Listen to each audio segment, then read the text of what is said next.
आजाद में तो आज एक अच्छी तेजी देख रहे हैं, लेकिन एक बार एक फंडामेंटल व्यू भी ले लेते हैं। हमारे साथ बड़ी मार्केट वॉइस होती हैं। आज अजय हमारे साथ कौन खास मेहमान है? देखिए, आज हमारे साथ जो मेहमान है वो देश के सारे बड़े बिग एचएनआईज के साथ ऑलमोस्ट डेली बात करते हैं, तो वो बहुत अच्छा एक सेंटिमेंट चेक हमारे साथ कर सकते हैं कि अल्ट्रा हाई नेटवर्थ इंडिविजुअल जो हैं, बड़े इन्वेस्टर हैं, जिनकी आज हम सुबह बात भी कर रहे थे। आपको याद होगा कर भी रहे हैं कि वहाँ पैनिक सेलिंग देखिए, कि वहाँ शायद थोड़ी रिडक्शन इन पोजीशन है। अब चाहे वो पैनिक सेलिंग है या वो थक हार के अपनी पोजीशन कम कर रहे हैं। और दूसरा, सुशांत ऑफकोर्स देश भर में ट्रैवल भी करते रहते हैं। सुशांत बंसाली हमारे साथ आज जुड़ रहे हैं, एम्बिट एएमसी के एमडी एंड सीईओ। सुशांत, बहुत बहुत शुक्रिया आज ईटी न्यूज़ स्वदेश पे हमसे बात करने के लिए। आप पहली बार हमारे चैनल पे आ रहे हैं, तो बहुत बहुत स्वागत है आपका सुशांत। सुशांत, सबसे पहले आपसे ये समझना चाहेंगे कि जो बिग एचएनआई सेगमेंट है उनके बीच में इस समय सेंटिमेंट कैसा है? अगर हम एसआईपी डेटा को देखें तो लग रहा है कि हाँ, डोमेस्टिक इन्वेस्टर अभी भी जागरूक होके इस बार पैसा डाल रहा है, करेक्शन में भी। लेकिन जो मैं तबका बात कर रहा हूँ, जो एक बिग क्रीमी लेयर बन गई है इन्वेस्टर्स की देश में, पीएमएसएस में बहुत पैसा लगाते हैं, म्यूचुअल फंड्स के अलावा अपना डाइवर्सिफाई कर रहे हैं, उनके बीच क्या है? क्या वो लेने में इच्छुक हैं गिरावट पे? क्या वो पैनिक कर रहे हैं? क्या उनका पेशेंस छूट रहा है? आप अगर थोड़ा, क्योंकि आप उन सब से बात करते रहते हैं, तो अपनी राय शेयर करिए। धन्यवाद शो पे बुलाने के लिए। आई थिंक ये पहली बार मैं आ रहा हूँ आपके शो पे और बड़ा उत्साहपूर्ण माहौल देख रहा हूँ।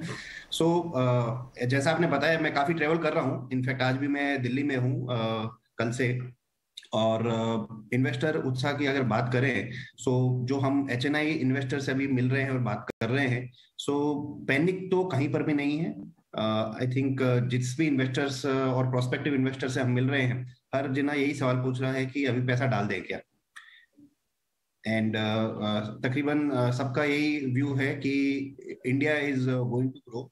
एंड इस माहौल में अच्छे भाव जो मिले लगाने के लिए, उस समय मौका छोड़ना नहीं चाहिए। आई थिंक काफी लोगों ने मौका छोड़ दिया था दो साल पहले।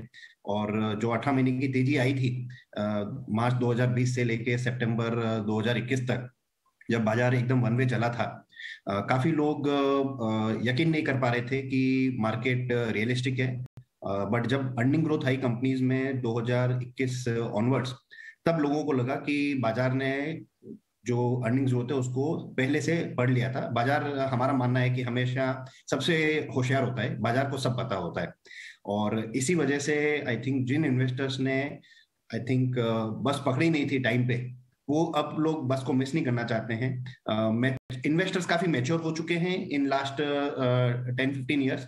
और हर इन्वेस्टर अब ये long term returns of equity में विश्वास रख रहा है। और उनको लग रहा है कि ऐसी अपॉर्चुनिटी अगर मिले, जब शेयर सही दाम पे मिल रहे हैं, तो उन्हें मिस नहीं करना चाहिए। तो अभी तक जो माहौल बन रहा है उसमें पैनिक बिल्कुल नहीं दिख रहा है। और हर इन्वेस्टर्स हमको यही बोल रहा है कि किस भाव पे लगाना चाहिए। Sushant, mid cap small cap के वैल्यूएशन में मैं आपसे एक राय लेना चाहूंगा, क्योंकि वो 20% अपने टॉप से नीचे है। बेंचमार्क इंडिसेस, निफ्टी, सेंसेक्स तो ज्यादा नीचे नहीं आया, 14-15% ही है। लेकिन मिड कैप स्मॉल कैप में काफी वैल्यू डिस्ट्रक्शन हुआ है। इंडिसेस 20%, लेकिन इंडिविजुअल स्टॉक 40-40, 50-50%। और वहां पे बाजार ने कोई डिस्क्रिमिनेशन नहीं किया है। 25% अर्निंग ग्रोथ वाली कंपनी भी नीचे है, 30-40%, और कुछ खास अर्निंग नहीं करने वाली कंपनी भी नीचे है। One sided. आपको उस एरिया में कुछ साइंस मिल रहे हैं क्या वैल्यू इमर्ज करने के? क्योंकि आप अपनी रिसर्च टीम के साथ काफी ज्यादा डीप रिसर्च करते हैं, स्पेशली ब्रॉडर मार्केट्स में। आई थिंक जिन सेक्टर्स में काफी ज्यादा उछाल आया था, उनमें ही ज्यादा गिरावट आई है। तो जैसे मिड कैप की बात करें तो IT mid cap, I think IT sector ने 2021 में सबसे ज्यादा रिटर्न दिया था। इस वजह से उन सेक्टर्स में जैसे ही थोड़ा उम्मीद से कम रिजल्ट आ रहा है, वैसे वैसे उन कंपनीज को बाजार पनिश कर रहा है। जब बाजार एक साथ वन वे चलता है for long period of time, जैसे तकरीबन 18 महीने चला था, उसके बाद हमेशा ये समय आएगा कंसोलिडेशन फेज जिसको हम बोलते हैं बाजार में, जब अगर आप मार्केट की एक्सपेक्टेशन से 1% भी कम मार्जिन या ग्रोथ दे रहे हैं, तो बाजार आपको पनिश करेगा। और तकरीबन वही हो रहा है। आपने बिल्कुल सही बात की कि इररेस्पेक्टिव ऑफ साइज या फिर सेक्टर, जिन कंपनीज के रिजल्ट ठीक नहीं हो रहे हैं उनको बाजार की मार पड़ रही है। जो लोग 25% ग्रोथ दिखा रहे हैं वहां पे एक्सपेक्टेशन अगर 30-35% का था और वो डिलीवर नहीं हुई तो बाजार उनको पनिश कर रहा है। तो ये इस बात का नहीं है कि आपकी ग्रोथ 5% है या 25% है। बाजार ये देख रहा है कि आपसे जो उम्मीद थी वो आप पूरी कर पा रहे हैं या नहीं कर पा रहे, और अगर वो उम्मीद थोड़ी भी कम हो रही है, पूरी कर पा रहे हैं, तो उनको बाजार पनिश कर रहा है। थोड़ा अगर आप बैक सीट लेके देखेंगे, काफी पंची हो गए थे। तो वैल्यूएशन का पंची का मतलब यही है कि बाजार का expectation on growth of earnings of in companies का काफी ज्यादा था, और अगर वो उम्मीद से कम डिलीवर कर रहे हैं बाजार की उम्मीद से, आई थिंक जो कंपनीज के मैनेजमेंट है उन्होंने इतनी ग्रोथ की बात कभी करी नहीं थी, बट बाजार की एक्सपेक्टेशन थी कि जिस तरीके से अनऑर्गेनाइज्ड ऑर्गेनाइज्ड प्ले हो रहा है इस कंट्री में फॉर लास्ट फ्यू इयर्स, और जो कोविड के टाइम से एकदम आई थिंक स्पीड पकड़ ली है, उसमें बाजार को उम्मीद थी कि मार्केट शेयर और market share on the share of the pi for large listed companies will only increase. वो प्ले आउट हो रहा है, बट थोड़ा सा उम्मीद से कम होते ही बाजार उनको नीचे लेके आ रहा है। Right, absolutely. Sushant, good morning. Priyanka यार, बहुत बहुत स्वागत है आपका। एक चीज आपसे समझना चाह रहे हैं, it might be out of the blue question, लेकिन एक जो कन्वेंशनल वे था ना जिससे हमने देखा कि कहीं ना कहीं जो पीछे के 2 साल में जो यंग इन्वेस्टर्स निकल कर आया, जो यंग ब्लड निकल कर आया और उन्होंने डीमैट खोले, इक्विटीज में निवेश किया, तो एक बहुत बड़ी कन्वेंशनल सोच को बीट किया कि एफडी से ज्यादा रिटर्न आपको इक्विटीज में मिलता है। लेकिन अभी जिस तरह के रिटर्न्स बाजार पीछे के जो कोविड से पहले के या कोविड के ये 2 सालों के दौरान कंसिडर और इवन टॉक्ड अबाउट। तो प्रियंका, बहुत बहुत धन्यवाद, एंड बहुत ही आई थिंक सटीक क्वेश्चन आपका। एंड जनरली यही होता है कि मंदी के दौर में पहला क्वेश्चन यही आता है। आई थिंक जब मंदी चालू होती है तो फर्स्ट क्वेश्चन आदमी का यही आता है कि इससे अच्छा तो मैं एफडी में था, और धीमे धीमे कुछ क्लाइंट से अब हम ये सुनना चालू हो गया है। सो मैं आपको बट अभी भी most of the clients are still comparing की इक्विटी के जो रिटर्न थे लास्ट 2 साल के वो प्रॉब्ली एक्स्ट्राऑर्डिनरी थे, बट हमको 10-15% का रिटर्न इज गुड इनफ, तो आपको क्या लगता है यहाँ से मिलेगा क्या? बट कुछ क्लाइंट्स अभी ऑलरेडी चालू हो गए हैं कि अभी लास्ट 1 साल का मेरा पोर्टफोलियो देखता हूँ तो रिटर्न तकरीबन एफडी के रिटर्न से नीचे आ गया है। सो इससे अच्छा तो मैं should I go back to FD. तो इक्विटी मार्केट से भरोसा थोड़ा थोड़ा आई वुड से कि शायद उठ रहा है लोगों का, but that is a very small segment so far in our interaction. Well said. और ऑफ कोर्स जिस तरह के कंसर्न्स बिल्ट होते हुए दिख रहे हैं, भरोसा उठ रहा है, लेकिन साथ ही ये भी है कि पिछले 2 साल में ड्यूरिंग कोरोना टाइम्स जितना इक्विटी मार्केट्स में लोगों ने अपना रुझान दिखाया और मार्केट्स ने भी जितने रिटर्न्स दिए हैं, ऑफ कोर्स प्रॉमिसिंग स्पेस ये है और लोग भी यही समझते भी होंगे। लेकिन साथ ही मौजूदा स्तर से अगर हम देखें, काफ़ी हद तक सप्लाई के कंसर्न्स देखने को मिल रहे हैं। सप्लाई और डिमांड के मिसमैच को हटाने के लिए सरकार काफ़ी कुछ कर रही है। अर्निंग्स पर ऑफ कोर्स इसका फोकस आता हुआ भी दिख रहा है। आपको क्या लगता है आगे चलकर, और इनफैक्ट अगर इस Q4 FY22 के नंबर्स की बात करें, रिजल्ट सीजन कैसा लग रहा है, सेक्टर स्पेसिफिक अप्रोच क्या देख रहे हैं आप, क्विकली बताएं। या सो रिजल्ट्स में I think sales growth overall across the sectors अच्छी आ रही है, बट मार्जिन पे जो स्पेशली मैन्युफैक्चरिंग साइड पे काफी प्रेशर है।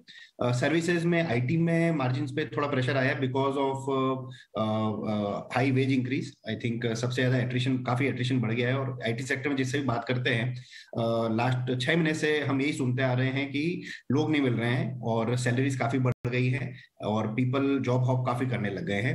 एंड इनफैक्ट बातें हो रही हैं कि ऑफर लेटर जैसे ही देते हैं दूसरा ऑफर लेटर सामने से आता है और एम्प्लॉय ज्वाइन नहीं करता है। So pressure on manufacturing side is more because of inflation. जो अच्छी कंपनियां हैं, जो सेक्टर लीडर्स हैं, वो पास ऑन कर पा रही है, बट जिस रफ्तार से इन्फ्लेशन बढ़ रहा है specially in commodities and few other materials, वहां पे एक लैग से हमेशा प्राइसिंग पास ऑन होती है। सबसे पहले सेक्टर लीडर पास करता है, फिर बाकी सब फॉलो करते हैं। तो सेक्टर लीडर्स हर सेक्टर में हम देख रहे हैं कि प्राइस इंक्रीज तो ले रहे हैं, but because they also have to do it gradually and it will take time. तो हमारे हिसाब से Q4 में तो मार्जिन प्रेशर आए, Q1 में भी ये लग रहा है कि मार्जिन प्रेशर रहेगा ही। अगर चाइना में लॉजिस्टिक्स और सप्लाई चेन अगर बराबर हो जाए, बिकॉज वो सबसे दुनिया को आई थिंक हिलाने वाली एक ही कंट्री है अभी जहाँ चाइना में सप्लाई चेन का इशू है, वो अगर ठीक नहीं होता है एक क्वार्टर और तक, तो शायद मार्जिन प्रेशर Q1 से मूव होके Q2 तक भी रहेगा। सुशांत, जाते जाते हमें ये बता के जाएं, आपने अपने पोर्टफोलियोज में किस तरह के नाम इस करेक्शन के दौर में ऐड किए हैं?